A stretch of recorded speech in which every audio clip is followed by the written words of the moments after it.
Synthetic testosterone also ensures the man's libido and overall physical health is maintained. So basically you're shutting yourself down and you need a test base. Go figure. You need a test base or you're gonna feel like shit. So this is literally like bro lore brought into the medical community.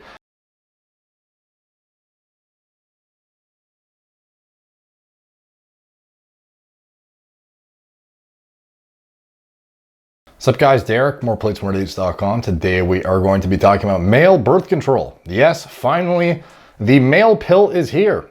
So what does it do to your sex life? Hot flushes, mood swings, and an extra half stone for him. After a year testing a revolutionary hormonal contraceptive for men, one brave couple lift the covers. Ed, at first I thought it said ED. Ed, 32, is one of more than 100 men trialing the drug Nesterone/testosterone. Spotted advert for medical trial of male hormonal contraceptive near Edinburgh, one of the two, hopefully. His partner, Fiona, 30, experienced a freak side effect from contraceptive coil. Ed revealed, okay, this is just like cliff notes. So anyways, let's get into the thing. Fraught with worry, paramedic ED was rushing. Paramedic Ed was rushing alongside a trolley through hospital corridors when a poster on the wall caught his eye. It just goes to show like how I see things in like a medical context. I literally see the name Ed and I think erectile dysfunction. Volunteers wanted. The A4 sheet declared researchers were looking for recruits to test what would be the first male hormonal contraceptive on the market, and a medical trial was set to start near his home in Edinburgh. Had he seen the poster just a day earlier, he wouldn't have given it a second glance, but the reason he was in hospital that summer day in 2019 made the notice seem more like fate, because erectile dysfunction Ed, now 32, wasn't on the ward for work. Instead, he was watching over his beloved partner of 8 years struck down with sepsis, a life-threatening condition that came about after surgery to treat a freak side effect of her contraceptive coil. Proofreader Fiona, now 30, had been using the copper coil, or IUD, a hormone-free contraceptive that sits inside the womb, for more than 6 years without any concerns when she went to the doctor complaining of what she believed to be period pain. So this is the couple in question. Ed, who has been in a relationship with Fiona for 8 years, reveals the symptoms he experienced while trialing the combo of Nesterone and testosterone for 18 months.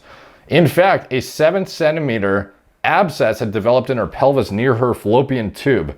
Similar to a toxic shock syndrome, the infection could be linked to her coil, doctors told her. However, emergency surgery to remove both the abscess and the coil had resulted in sepsis and her being rushed to intensive care. A traumatized Ed spent a fortnight at the bedside of his barely lucid girlfriend, more than enough time to concentrate his mind on who would take the lead on contraception in the future. Doctors advised that the coil was now too risky, and while Fiona had tried hormonal birth control in her teens and early 20s, she found the pill brought on bouts of depression and tearfulness.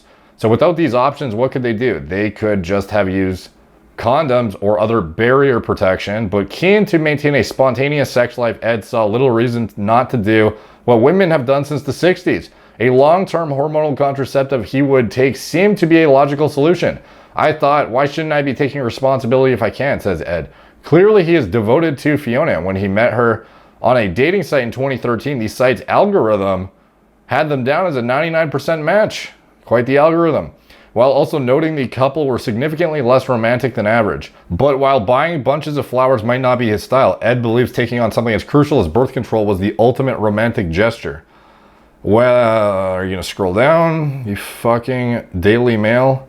Holy shit, dude. I'm like locked into this spot.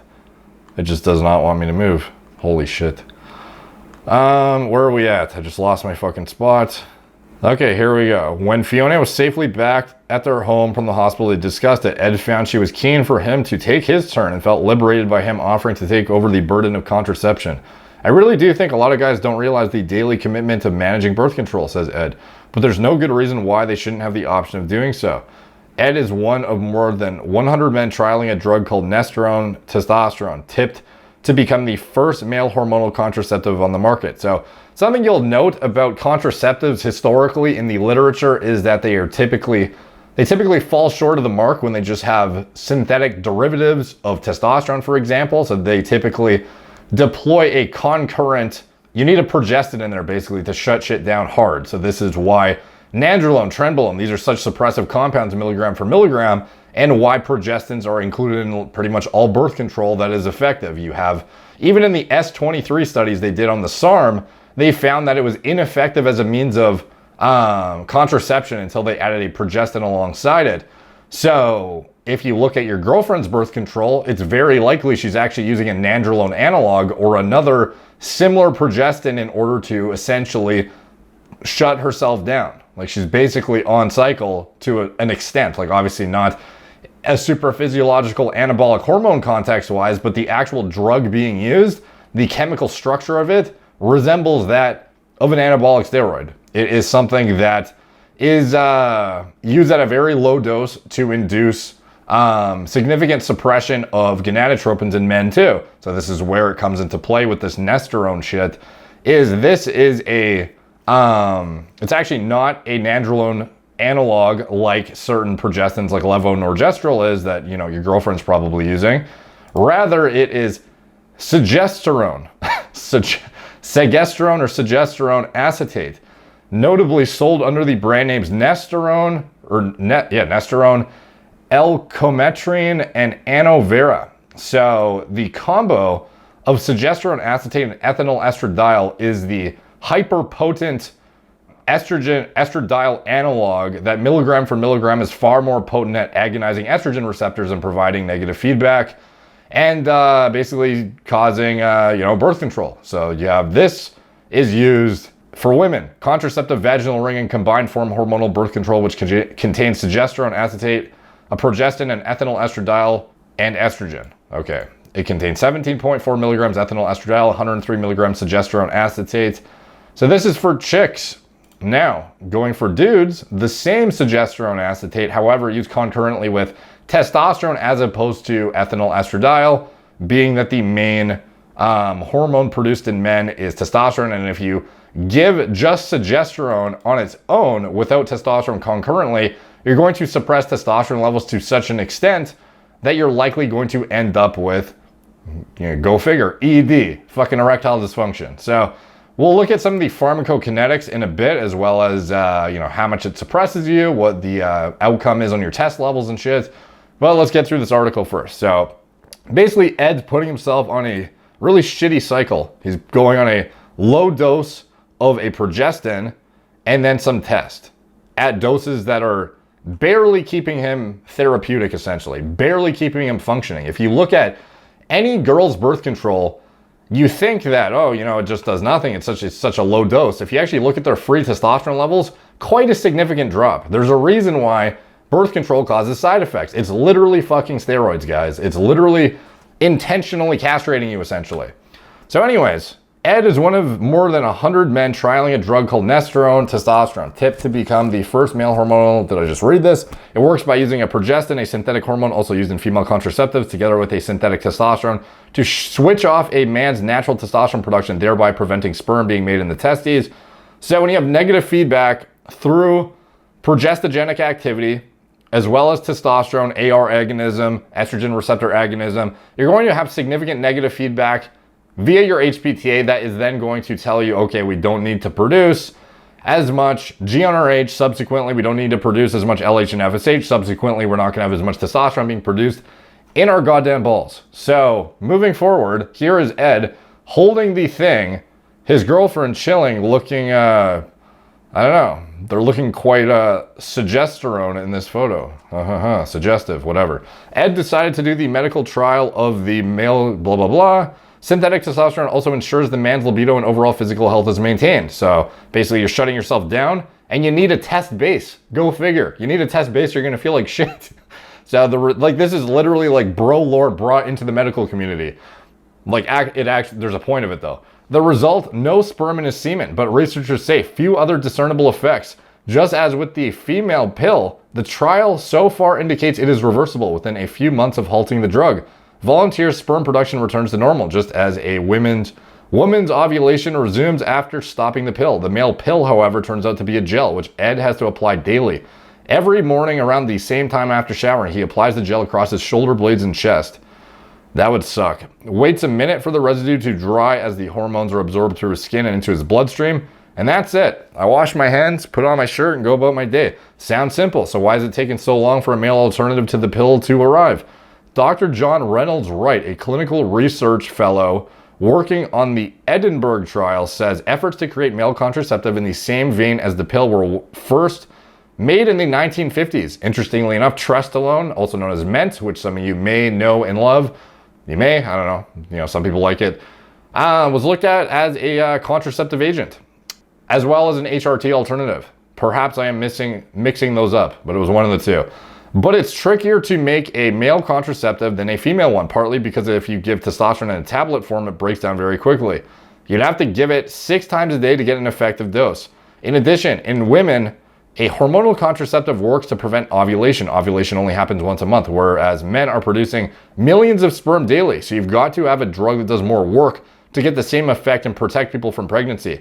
So essentially, you need to castrate the fuck out of the guy. You need to really basically put him on like a very poorly designed progestin plus test-based cycle perpetually in order to keep him shut down.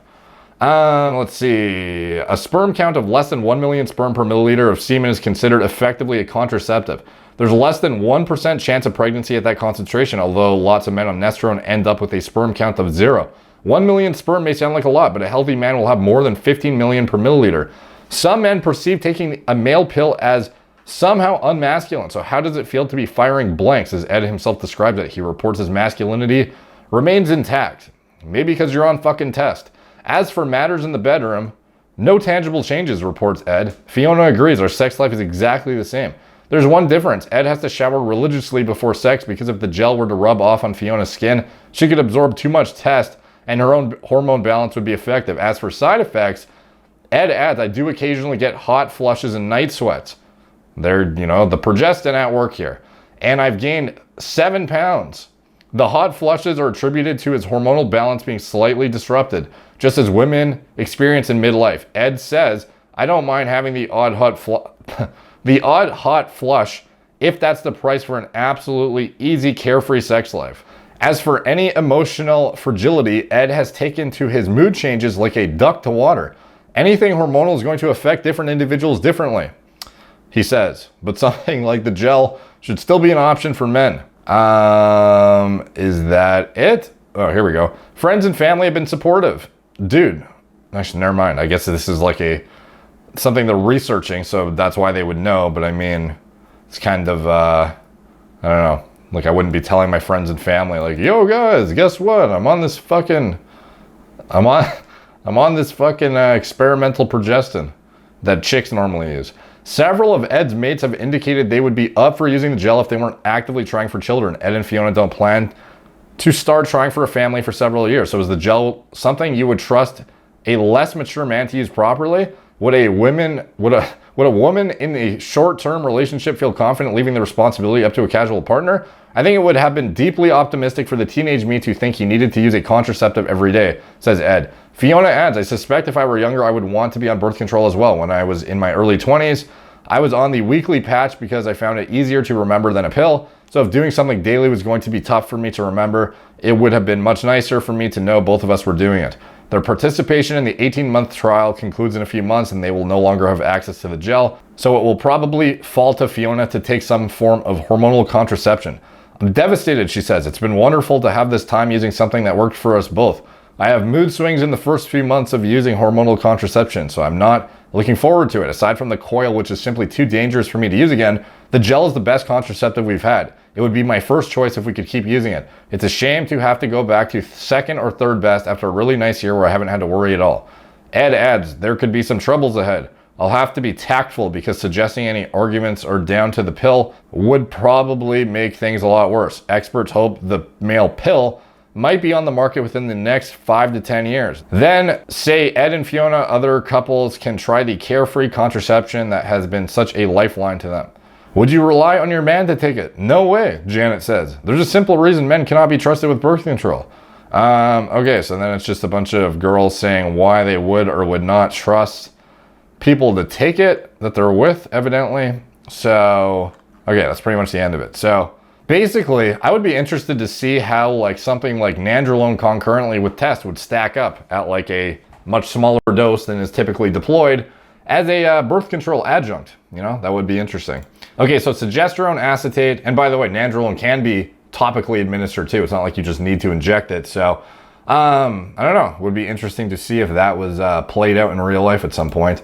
So anyways, I want to bring up this study. Combined Nesterone and testosterone gel suppresses serum gonadotropins to concentrations associated with effective hormonal contraception in men.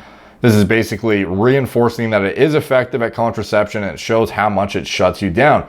So a lot of people don't really realize when they're looking at this stuff that it is effectively castrating you. You know, that's the whole point. Shutting your LH and FSH down to amounts of being produced that are non-problematic in terms of actual sperm production, to the point where it can actually be legally sold, which means it has to be very, very effective to make it past that threshold. So for men, you know, typically the reference range, this is actually an interesting comparison because this is my blood work on progestin only plus estrogen. So this is like a DECA only or an NPP only HRT experiment blood test result. And as you can see, expectedly, if you're on a high enough dose of a progestin plus enough estrogen, you would have an LH and FSH literally undetectable. So we have 1.7 to 8.6 milli international units per milliliter.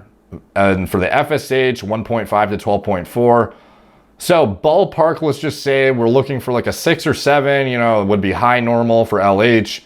FSH, you know, I don't know, 7, 8, 9, 10, something like that. So just remember these roughly while we get into the pharmacology of this progesterone plus test, or Nesterone plus test is the, you know, the brand name. So anyways, in this one, they had people use the Nesterone plus testosterone gel or just testosterone gel.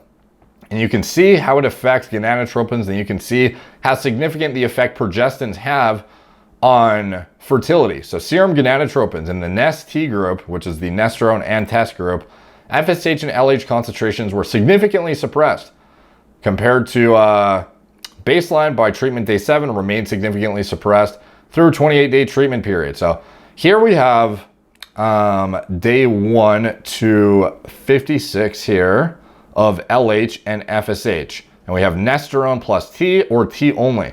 So as you can see, is this going to open in a bigger thing? Okay, so as you can see here, okay, that's too big now.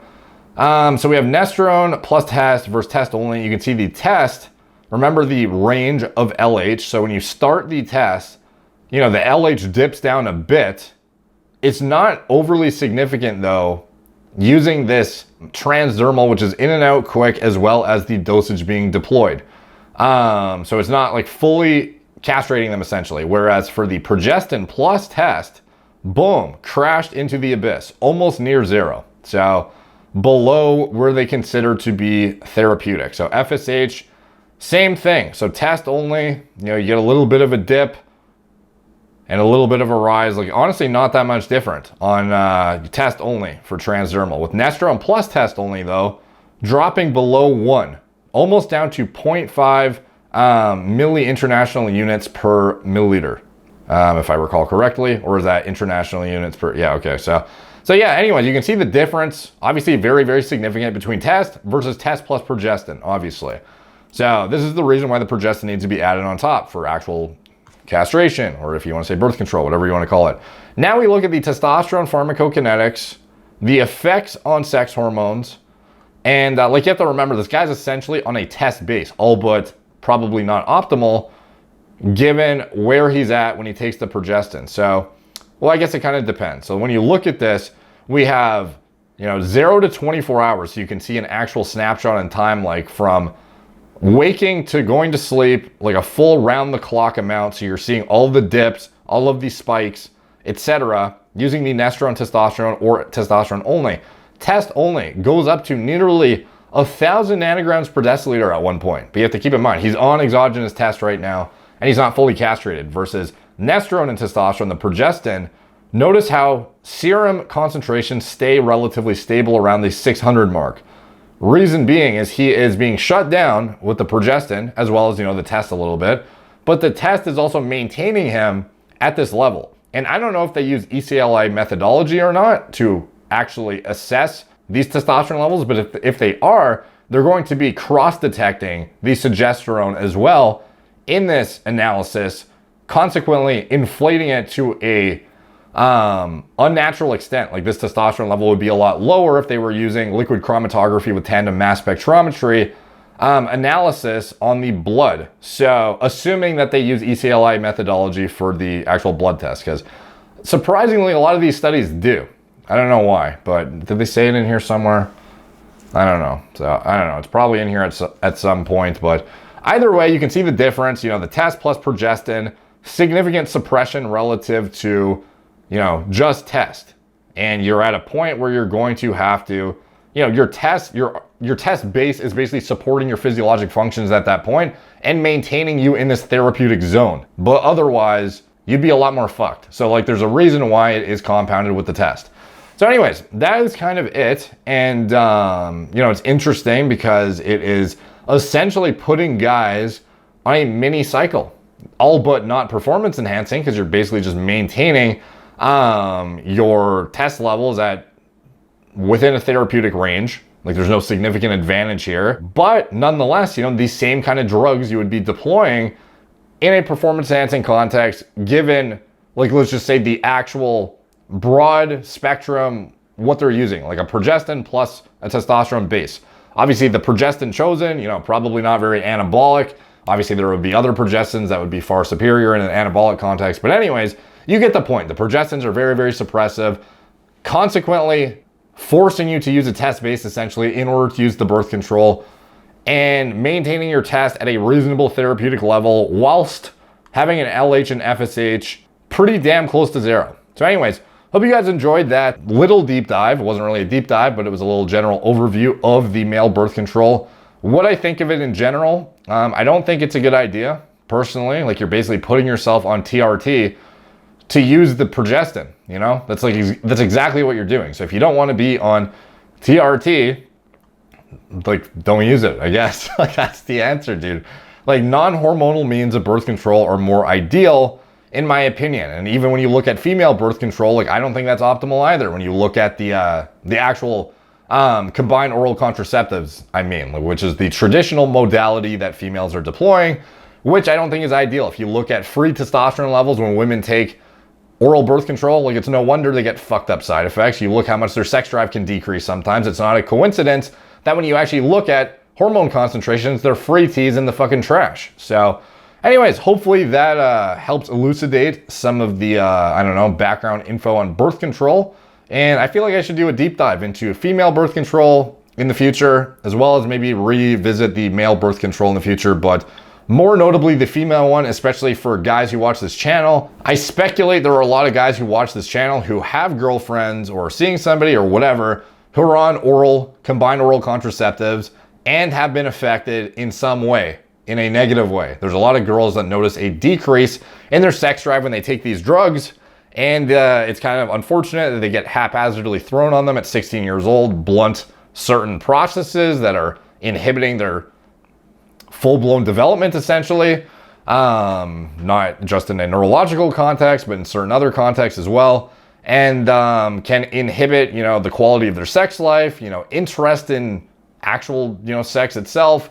Lots of different things that often go unaccounted for. Doctors will just be like, oh, you know, you're 16 years old and you want to, you know, have sex. Here, take this levonorgestrel and ethinyl estradiol. Take this norethindrone with ethinyl estradiol. It's fine. It'll do absolutely nothing to you. You might get a little bit of side effects, but who cares? Try another one if it doesn't work.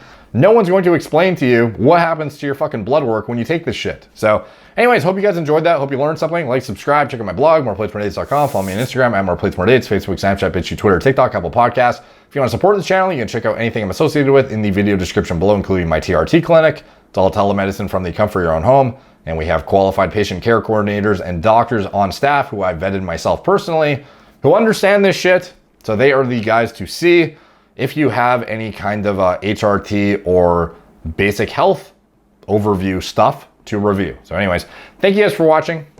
Talk to you soon.